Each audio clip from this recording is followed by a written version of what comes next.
নমস্কার, রাধে রাধে। আমি ডক্টর সেন। আবার হাতের স্ক্রলিং করতে করতে মোবাইলে আপনার কাছে এসে গেলাম। তবে হ্যাঁ, একটু মনোযোগ সহকারে যদি ছোট্ট 2 মিনিটের ক্লিপিংটা শুনে নেন, তাহলে কিন্তু আপনার শরীরের দিক দিয়ে অনেক দিক দিয়ে আপনি কিন্তু বেঁচে যাবেন। কারণ আমাদের এই দুটি চ্যানেল আছে, একটা হচ্ছে হেলথ ডায়েরি এবং হেলথ ম্যাগাজিন। এই দুটি চ্যানেলে প্রতিদিন সকাল 7টায় নতুন নতুন কোনো না কোনো ভিডিও এসে যায়। এবার আপনি জানবেন কিভাবে যে নতুন ভিডিও পোস্টিং হলো কিনা? সেই জন্য এই চ্যানেলটায় গিয়ে সাবস্ক্রাইব করে রাখুন। আর আজকের অনুষ্ঠান শোনার পরে আপনিও বুঝতে পারবেন যে হ্যাঁ, কতটা প্রয়োজনীয় এই 3 মিনিটের বক্তৃতা। ঠিক, আমি সচরাচর আসি না, কিন্তু মানুষের জন্য এমন এমন কিছু টপিক থাকে যেটা তারা জানে না, কিন্তু তবুও শরীরে এসে যায়। যেমন আজকের একটা ইম্পর্টেন্ট টপিক নিয়েছি, লিভার। লিভার সাধারণত আমাদের ঠিক পেট এবং বুকের মাঝ বরাবর স্থানে অবস্থান করে, সিচুয়েটেড। এবং এই লিভার শরীরের একটা প্রধান অর্গান এবং খুব সেন্সিটিভ। অল্পতেই কিন্তু অভিমান হয়ে যায়। আজকে আপনি ইউএসজি করান, দেখবেন ওতে আপনার ফ্যাটি লিভার দেখাচ্ছে। কালকে ইউএসজি করান, দেখবেন হেপাটোমেগালি দেখাচ্ছে। তো এই যে প্রবলেমগুলো একের পর এক রয়ে গেছে, থেকেই যায়। কারণ লিভার আমাদের শরীরে যে খাদ্য খাবার আমরা গ্রহণ করি সেটাকে ফিল্টার করার দায়িত্ব নিয়েছে। যত অয়েলি ফুড আছে সেগুলো লিভার নিজে অ্যাবজর্ব করে এবং শরীরকে তেল মুক্ত একটা খাবার দেওয়া হয়। সেটা কে করে? লিভার করে। তাই আপনি যদি বেশি পরিমাণ তেল জাতীয় খাবার খান, লিভার যখন নিতে পারে না, তখনও নিজে অসুস্থ হয়ে পড়ে, আপনার কোনো ক্ষতি না করে। কিন্তু ওর ক্ষতি হয়ে যাওয়া মানে তো আপনারই ক্ষতি আলটিমেটলি। তাই লিভারকে সুস্থ রাখাটা প্রতিদিনের কর্তব্য মানুষকে। এর জন্য প্রধান কাজ কিছু লাইফস্টাইল মেনে চলা। আর এই লিভারকে যদি যত্ন না নেন আপনি, তাহলে আপনার জন্ডিস হতে পারে, লিভারের ওপর হেমানজিওমা হতে পারে, টিউমার্স, লিভার ইনফেক্টেড হয়ে যেতে পারে, ফ্যাটি লিভার হতে পারে, হেপাটোমেগালি হতে পারে। ঠিক, ফ্যাটি লিভার আর হেপাটোমেগালি কিন্তু এক জিনিস নয়। ফ্যাটি লিভার মানে চর্বি জমে যাওয়া, হেপাটোমেগালি মানে সোয়েলিং লিভার, ফুলে ওঠা। ঠিক, এক করে ফেলবেন না। আর লিভারের মধ্যে বিলিরুবিন বেড়ে গেলেই আপনি জন্ডিসে ভুগতে থাকবেন। সেই জন্ডিস যদি দীর্ঘদিন রয়ে যায়, সেখান থেকে সিরোসিস হতে পারে। অ্যালকোহল দিন যাবৎ নিতে নিতে সিরোসিস লিভার হয়ে যায়, কারণ লিভারটা আস্তে আস্তে আস্তে পচন ধরে যায় এবং সেখান থেকে একরকম রস নিঃসৃত হতে থাকে। সেইটা পেটের মধ্যে জমতে থাকে এবং ওটা আস্তে আস্তে পেটটা বড় হয়ে যায় এবং জলও ওই ট্যাপ করে বের করতে হয়, এমনকি শেষে লিভার ক্যান্সার অবধি হয়ে থাকে। এবার আমাদের পশ্চিম বাংলায় বিশেষ করে লিভারের জন্য স্পেশালি কোনো হসপিটাল নেই, যেটা সরকারের পক্ষ থেকে খোলা হয়েছে। সেখানে তেমন কিছু বড় ট্রিটমেন্ট করা হয় না। সেখানে লিভারের রুগীরা গেলে, কোনো সিরিয়াস লিভারের রুগী গেলে, তাকে ডক্টররা প্রেসক্রিপশন করে বলে দেয় আপনি লিভার ট্রান্সপ্ল্যান্ট করান।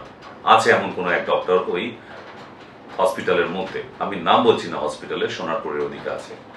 তো আমি জানি না, ওই ডক্টরকে আমার কোশ্চেন করার ভীষণ ইচ্ছা আছে যে লিভার যে ট্রান্সপ্ল্যান্টের কথা রোগীকে শোনালেন, এটা কোথায় হয়, কোন দোকানে হয়, কোথায় পাওয়া যায়, কে হাফ লিভার অর্ধেকটা কে দেবে? লিভারে দুটো লোব আছে, right lobe and left lobe. ঠিক, তো যেদিকটা খারাপ হয়েছে উনি বলে দেন যে আপনি এটা ট্রান্সপ্ল্যান্ট করে নিন। আমাদের পশ্চিমবাংলা তথা ভারতবর্ষের মধ্যে লিভার ট্রান্সপ্ল্যান্ট করে জীবিত আছে এমন কোনো ডাক্তার বা রুগী দেখাতে পারবেন? নেই তো। তাহলে নেই যখন, এরকম একটা অপ্রাসঙ্গিক প্রসঙ্গকে প্রেসক্রিপশনে করার সময় তুলে ধরা হয় কেন? এগুলো কোশ্চেন আমার মনের মধ্যে আছে, আমি করে দিলাম, হয়তো কারো না কারো মারফত ওই ডক্টর এখানে পৌঁছাবে। কিন্তু তবুও বলি, লিভার যতদিন যাবৎ খারাপ হয়েছে, সে আমাদের আদি পুরা প্রস্তর যুগ থেকে, ততদিনই কিন্তু মানুষ আয়ুর্বেদিক বা প্রাকৃতিক মেডিসিনই কিন্তু সেবন করে এসেছে। যেমন আমি দুটো ওষুধের নাম বলি, আপনারা বহু বছর থেকে ইউজ করে যান, আপনারাও যখন ছোট ছিলেন ইউজ করেছেন। এক হচ্ছে সার্বিলাইন, সার্বিটল, দুটো টনিক পাওয়া যেত অ্যালোপ্যাথির দোকানে। আগেকার দিন আয়ুর্বেদিকের খুব একটা আলাদা দোকান করতো না, ভয় করতো না, কেন কে কিনবে না কিনবে ইত্যাদি। ওই লোকে বলে না, একটু বেটে আর একটু ঘেঁটে আর একটু চেটে, এই নাকি হচ্ছে আয়ুর্বেদ। তো ওইসব মূর্খ লোকগুলো তো তখন বেশি ছিল। এখন লোক শিক্ষিত হয়েছে, এখন তারা বুঝতে শিখেছে অ্যালোপ্যাথি কতটা ক্ষতিকারক মানুষের, রাইট? তাই সেই জন্য এখনো অ্যালোপ্যাথি হসপিটালে গেলে লিভারে কোনো প্রবলেম থাকলে অ্যালোপ্যাথির ডক্টররা লিভারের ওষুধ আয়ুর্বেদের লেখে। আপনি কি দেখেছেন সেটা? তার বেলা আয়ুর্বেদ খারাপ হচ্ছে না, কারণ সর্বিলাইন অ্যান্ড সর্বিটল it's made by Ayurveda, Ayurvedic manufacturing. Live 52 till now prescribed the doctor in allopathic hospital. Whose manufacturers for liver 52? Live 52? Do you know? It's completely Ayurved manufacturer. Very recently they had discovered UD-Live 300.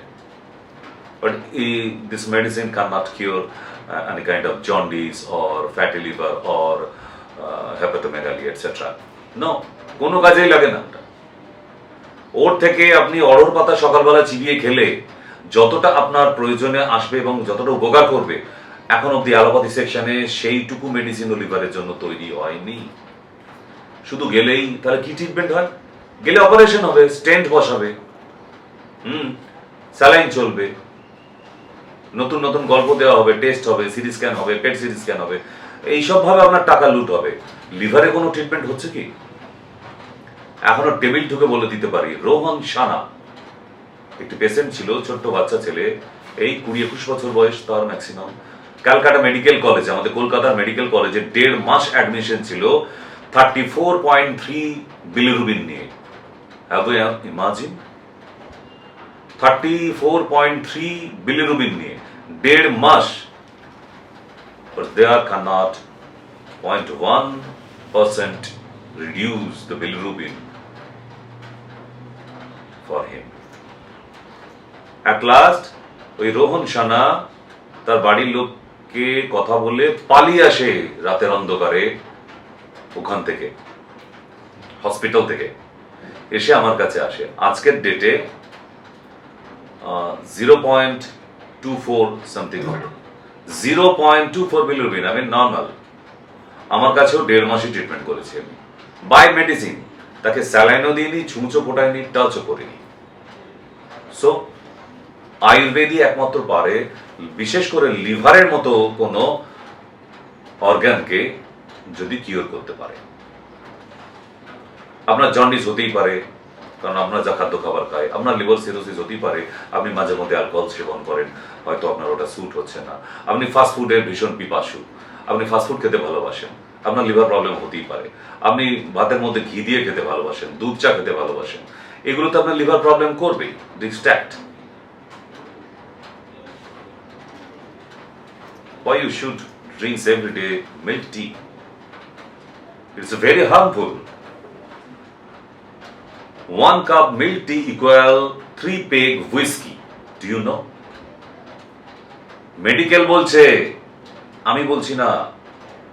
তাহলে আপনি 3 peg whisky খেলে যে ক্ষতিটা হবে আপনার লিভারের, যতটুকুই হবে, তার থেকে আরো বেশি গুণ ক্ষতি হবে 1 কাপ দুধ চা খেলে।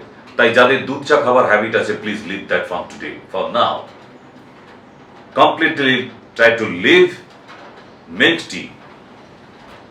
আপনি লিকার টি খান, ভ্যারাইটিস ভাবে, লেমন দিয়ে খান, গোলমরিচ দিয়ে খান, জলজিরা দিয়ে খান, আদা দিয়ে খান, অনেক রকম ভাবে চাকে সেবন করানো যায়, বাট নট মিক্স মিল্ক। এবং যাদের লিভারের প্রবলেম ছোট্টবেলা থেকে আছে, তারা দুধ, মিল্ক প্রোডাক্ট অ্যাভয়েড করুন। কি কি? সিমুই পায়ে, সন্দেশ, রসগোল্লা, ছানা, পনির, ঘি, মাখন, আইসক্রিম। অনলি টক দই অ্যালাউড। ঠিক? তাই লিভারকে যত্ন নেওয়া শিখতে হয়। কিভাবে নেবেন? স্যার, আমার লিভারটা সারা বছর ভালো থাকবে কিভাবে? সকালবেলা যদি আপনি, এমন কিছু না, 10 ml আমলা juice, 10 ml aloe vera juice 1 glass জলের মধ্যে, পিওর এইরকম 1 গ্লাস জলের মধ্যে, কাঁচা গ্লাসের জলে মিক্স করুন। এই হচ্ছে পিওর অ্যালোভেরা, এটা 10 ml, এবং রাখবেন কোথায়? Any cool place or in your fridge, not deep. তাহলে ফ্রিজের মধ্যে, জুস যেহেতু ফ্রিজের মধ্যে রাখতে হয়, সকালবেলা উঠে একবারই ছিপি খুলবেন, 10 ml করে দেবেন, আর ব্যাস সেবন করে নিন। সারাদিন আর কিচ্ছু খেতে হবে না। আপনার শরীর ভালো থাকবে, খিদে ভালো হবে, মেটাবলিজম, হজম শক্তি বাড়বে এবং অ্যাসিডিটি কমে যাবে। সকালবেলা উঠে অ্যালোভেরা খান, আমলা খান। আমি এমন কিছু দামি জিনিসে যাচ্ছি না। এবার যদি বলেন স্যার আমার পক্ষে কেনা মদ আমি কেনার পয়সা আছে, স্যার অ্যালোভেরা জুস আর আমলা কেনার পয়সা নেই, হ্যাঁ আপনি বড্ড বড় ভিখারি। ঠিক আছে, আমরা অ্যালোভেরা আমলা কিনতে হবে না, লাউ আসে বাড়িতে, লাউয়ের জুস বানান 1 গ্লাস করে, অর্ধেক গ্লাস জুস নিন, অর্ধেক গ্লাস জল মিক্স করে সকালবেলা সেবন করা শুরু করুন। আপনি দেখবেন আপনার অ্যালকোহলিক লিভার কমপ্লিটলি ডিটক্স। এই ডিটক্সিফাই সিস্টেমটা যতক্ষণ না আপনি জানছেন ততক্ষণ কিন্তু আপনি ওই কোনো না কোনো হসপিটাল নার্সিংহোমে পা ধরে পড়ে থাকবেন, আর যখনই যাবেন 60 থেকে 70 হাজার টাকা করে বিল দিয়ে আসবেন। আমি 7 টাকার জিনিস বলেছি, একটা 20-25 টাকা দিয়ে লাউ কিনে আনুন, 7 টাকাও খরচা হবে না পার ডে। একটা লাউ কিনে আনলে অন্তত 7 দিন যাবে জুস করে করে, বাকিটা ফ্রিজে রাখুন। এই লৌকি জুস বলা হয়, আমাদের রাজ্যে এটা খুব চলে না, খুব একটা চল নেই, কিন্তু অন্যান্য ভিন রাজ্যে তারা সকালবেলা উঠে লাউয়ের জুস খায়। আপনার স্কিন গ্লো থাকবে, আপনার লিভার ঝকঝকে থাকবে এবং লিভারকে ডিটক্সিফাই করে। ক্লিয়ার? সো এই ধরনের জিনিসগুলো আরো আছে বলে দিই। মৌসম্বি লেবুর জুস, বাতাবি লেবু দুপুরবেলা 4 ভাগের 1 ভাগ, সময় পেলে রাস্তায় দাঁড়িয়ে একটু আখের রস, সময় পেলে রাস্তায় দাঁড়িয়ে একটু ডাবের জল, এইগুলো যদি আমরা সেবন না করি এবং দুপুরবেলা সপ্তাহে 3 দিন হলেও টক দই দিয়ে ভাত খাওয়া, এতে লিভার কমপ্লিটলি কিওর থাকে একদম। আমি কি আপনাকে ক্লিয়ার করতে পারছি? যেখানটা আপনি বুঝতে অসুবিধা হবে নিচে কমেন্ট বক্স আছে, ওখানে লিখুন যে আপনি এই ব্যাপারটা আরো বিশদভাবে জানতে চান, আমি সরাসরি আপনাকে জানাবো। আর নিচে ফোন নাম্বার দেওয়া আছে, যদি দেখেন যে না লিখতে অসুবিধা হচ্ছে, আঙুলে ব্যথা হচ্ছে আপনার, একটু কষ্ট করে কল করে নিন নাম্বারগুলো টাইপ করে, আমি আপনার সঙ্গে সরাসরি কথা বলবো। ঠিক, তাহলে লিভার সম্বন্ধে আপনার মোটামুটি একটা ছোট আইডিয়া আপনাকে দিয়ে দিলাম। এবার আপনি আপনার হ্যাবিটগুলোকে চেঞ্জ করুন। কিভাবে? জল সেবন করুন সারাদিনে 3.5 লিটার। বেশি ভাজাভুজি, তেল ঘি ফাস্ট ফুড এগুলোকে একটু অ্যাভয়েড করুন। অকেশনালি খাচ্ছেন ঠিক আছে, but don't make any habit for everyday. Clear? মনে হয় আর কিছু বলার নেই।